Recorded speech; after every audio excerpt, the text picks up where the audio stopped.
Alright guys, working on the 98 Superhawk. I finally got it on the road. It's running good and everything, but I noticed the left front fork seal was leaking. So we're going to do fork seals on this bike, and the way I'm going to do it is just using one of the front lifts to lift the front end off the ground. We're going to go ahead and dismantle the fender and the brake calipers and take the front wheel off, drop the front forks down. Looks like we can just, normal fork seals. So let's take you along on this journey to do these fork seals. So follow along, please. All right, first thing I did, I used the 24 millimeter socket to take that bolt out, and two 6 millimeter Allen to take these pinch bolts out, loosen them up. So now we're going to see if we can use a punch over here on this axle, and yep, it'll move easily. So first thing I'm going to do is go ahead and take this left brake caliper off over here, so the wheel assembly will just slide right out, and then we're going to take the fender off. So let's move on to that. All right, I went ahead and used the 8 millimeter Allen to break the, I don't know if you can see it, break the bolts loose here on the calipers. So we're going to take those off and get them out of the way now. Okay, so I went ahead and pulled the tire off and the wheel assembly, got that out of the way. Right now I just have the calipers just kind of hanging there. I will tie those up in just a minute to take the pressure off the brake lines. But I wanted to show you here, you can see on the inside of this fork how the fork seal is leaking down on it. So let's go ahead and get this fender off and out of the way, and we'll get ready to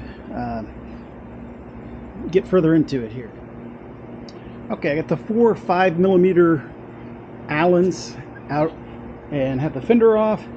So I think we have just a couple clips back here that hold the brake lines in place. So we're going to pop those out, and then we're going to get some mechanics wire and tie these calipers up so they're not just dangling, and we'll get ready to pull the pinch bolts out at the top. All right, so the brake lines weren't in just a clamp you could pull them out like most brake lines are. It has a 5/16 bolt that went in and attached it to the swing arm here on the inside. So I took those out. I've got the calipers hung by some bungee cord, so it should be good to go. So now we're going to go up to the top and we're going to break loose the bolts that hold the forks in place. I'm probably first going to take the bolt loose to the cap of the fork, just so you can get that off a little bit easier than trying to get it off in a vise. Alright guys, so I turned these all the way out. I loosen the pinch bolt here. I loosen this bolt as well on the cap, and there's a pinch bolt down here. I don't know if you can see it. That is a 14 millimeter. So loosen that up. So the forks, I'll have to see. Sometimes Honda likes to put a little clip underneath here. So we're going to lift up on these a little bit, see if they'll come out, and do a little wiggle and check. And so let's go ahead and pop these forks out. Okay, so Honda's not disappointing. I forgot to mention there's another bolt here. I think that was yeah, you can see it right here, 10 millimeter I believe it was. Take that out, and they do have a little ring around the top of the fork to keep it from falling out. So living up to Honda's true name, which I think is translated to be need every tool in your toolbox, there's like all these different size bolts and things that and Allens that you need to do this job. It's not just two will take everything apart, it's everything. So make sure you get those little bands out, and this fork should be ready to come out. There's an inspection sticker that's in the way, so might have to fight that through a little bit. So I'm going to go ahead and pull this fork out. All right guys, so I put some paper, some cardboard down, because doing fork seals is usually pretty nasty. The only time I really use air tools is one thing is for this, to take this bolt out of the bottom here, get it to break loose. I don't know if you can see it down in there. It was a 6mm Allen, and I usually will hit that with an air impact because it never fails that my battery impacts are always like too weak to get it to pop loose. But that shock of hitting it with an impact of some type usually will get this bolt loose. So now we're going to flip everything back over, and I'm going to take the cap off of it and drain all this old fluid out. And that's exactly why I put cardboard down, to try to save the floor a little bit. I didn't realize that I had loosened that bolt further than I thought I did, and when I flipped it upside down, it fell out. So it was going ahead and draining all the fluid out of the bottom. So we'll give it a second and let that drain out, and then we'll go ahead and continue on. Alright guys, so there is everything that came out of the shock: the dampening rod, the collar at the top, the spring, and this lower part. I can't think of the name of it off the top of my head, but make sure that this part comes out with it, because that is what you tighten down. That's what this bolt went into that I pulled out with the impact. So I'm letting this drain for a minute, and we're going to flip it over. Make sure, keep a close eye, make sure no other parts fall out. There may be a washer or something in the bottom, so just be very careful. Alright, so I'm going to flip this over. You can see the oil that came out. This definitely was missing some oil, because that's not very much to come out of it, and it smells terrible, just like most fork oil does, because people never change it. Alright, so let's flip this over and clean this thing out. Alright guys, the next few parts you want to be very careful with. Getting this dust seal off, you want to pry very carefully with the screwdriver right here, kind of work it around till you get this dust seal off. You don't want to knock any dings down anywhere on the collar or on the shock body itself. Any little imperfections in there can tear your seal. So you can see how much this seal has been leaking under here. So now there's a little clip in here. I don't know if you can see it right there. We got to get that clip to break loose and get out. It's usually fairly easy to do, but like I said, just be very careful you don't slip your screwdriver and hit the shock body there and put a ding in it. So I'm going to take this off using both hands. I'm going to put the camera down and be back. Alright, here's the old dust seal and the spring clip out. So we're going to move that out of the way, just set it down. You want to kind of look, if you can. It's pretty dirty in here, but you can kind of see how far the seal is set down in the body, and when you set your new seal, you'll know how far you need to go down in it. So I'm going to clean this up a little bit, and then we're going to use this as a slide hammer, pulling up to pop the old seal out. That's how I'm going to get this out. So let's get started. Alright, so here's the fork out. Like I said, I just used it like a slide hammer, just yanking up until the seal popped out. So we're going to clean this up real good with some brake cleaner and things, and I will go over the whole shock or fork body here with, I usually use some really fine steel wool. Just make sure there's no little gouges or anything in it that will cause the new fork to leak. So let's get the fork, outer fork leg or the lower fork leg all cleaned up. It came out a lot better. Still has a little bit of black down in there, but it just wouldn't come out. I scrubbed this down with Dawn Power Wash. That is some great stuff. If you haven't used it, I would definitely recommend it. It does a great job on stuff like this. Alright, so now we're going to get ready to put the fork back together. Cleaned it out inside, and so now we're going to start getting everything ready to put the seals back in. Alright, so I went over the whole thing with steel wool. There's a couple little scrapes, like there's one little one right here that I hit with the steel wool pretty good. That's where it goes into the one of the triple clamps.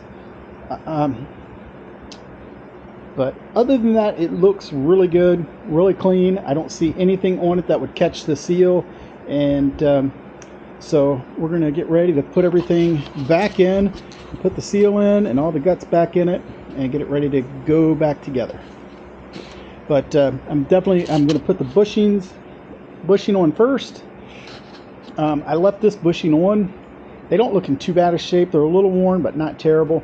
Put the other bushing on, and it gets that washer right here. I'm going to clean it up and put it on, and get ready to tap the seal down into it. Okay, what I did was I forgot to show this on the video, but I put the bushing and washer on, and they didn't want to slide down all the way, so I used part of my seal kit here, seal installer, and just kind of tapped it down real easy to tap that bushing all the way down. So now I'm going to do the same thing. I just put some fork oil around the seal, and I slid the seal on and pushed it down as far as I could get it with my hands. So now I'm going to use the tamper and seat the seal. So we're going to do that next. Alright guys, so I used the slide hammer and the little seal piece to push the seal down on. I got it to go all the way back down in. I put the clip back in it. So now we're ready to put the guts back in the fork. I'm going to clean those up, and before we put any fork oil in it, we have to put that bolt back in the bottom. So usually you have to put some pressure on this whole piece to get the bolt to go in, and for this bottom part not to spin. So we're going to go ahead and get this cleaned up and put that back in, and I'll be back when we're going to go put that bolt. Alright guys, so I put 450 milliliters of fork oil back in the fork. I'm going to put the dust seal on now, and that will be the last thing I have to do on this front fork, and I'll be able to put it back in the bike, and then I'll torque down this top bolt as well once I get it back in the bike and the clamps back on it. So alright guys, so I went ahead and lined the fork tubes up with this groove. There's a groove in the bottom or the top of the fork tube. Line that up on both sides. Torqued all the bolts down here, and the lower ones, I think the top ones were 17 foot-pounds and the lower ones 36. These are also torqued to 17 foot-pounds here, so I'm going to torque those down here in just a minute, and then we're going to continue putting everything back together down here and getting everything torqued properly. What I did notice when I was looking at my brake pads, that the left side brake pads are saturated with oil, which is not surprising the way the fork seals were leaking and the way the brakes felt on this bike after I rode it. So that's not surprising. So I'm gonna have to get new pads, to put on it, and get the rest of this bolted down. I'm probably going to bolt it down with these pads on it for now until the new ones come in. But we're going to go ahead and get ready to put everything else back together on these forks and continue moving on.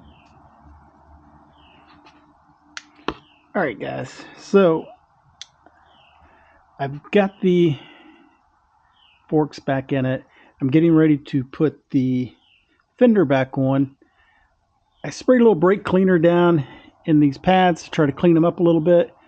I think I'm going to take them out and try to scuff them a little bit, see if they'll clean up some. I've got another set on order, but they're not going to be here for several days, so I'm going to go ahead and put this back together because I want to get off my stand and get the garage cleaned up. But so next we're going to put the fender back on and this brake hose. Got to clip it back on and start getting this back together. But I got the fender back on, got the axle back on, torqued that to over here to 43 foot-pounds. Torqued the lower pinch bolts to 16 foot-pounds and torqued the brake calipers. I can't remember the torque on those off the top of my head.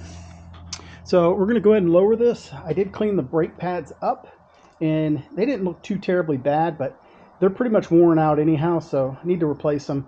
So I'm going to wait for those to come in, but I'm going to take this off the stands see how it feels, and maybe take it for a quick test drive. But I'm probably going to end this video here, so thanks for watching. Please like, subscribe. I have more to come on this bike and other bikes, and yeah, please like and subscribe. It really helps me out a lot. It takes a long time to edit these videos, so the more views I get, the better it helps me. So please like them, share them, send them. Please comment. Appreciate it. Thank you very much.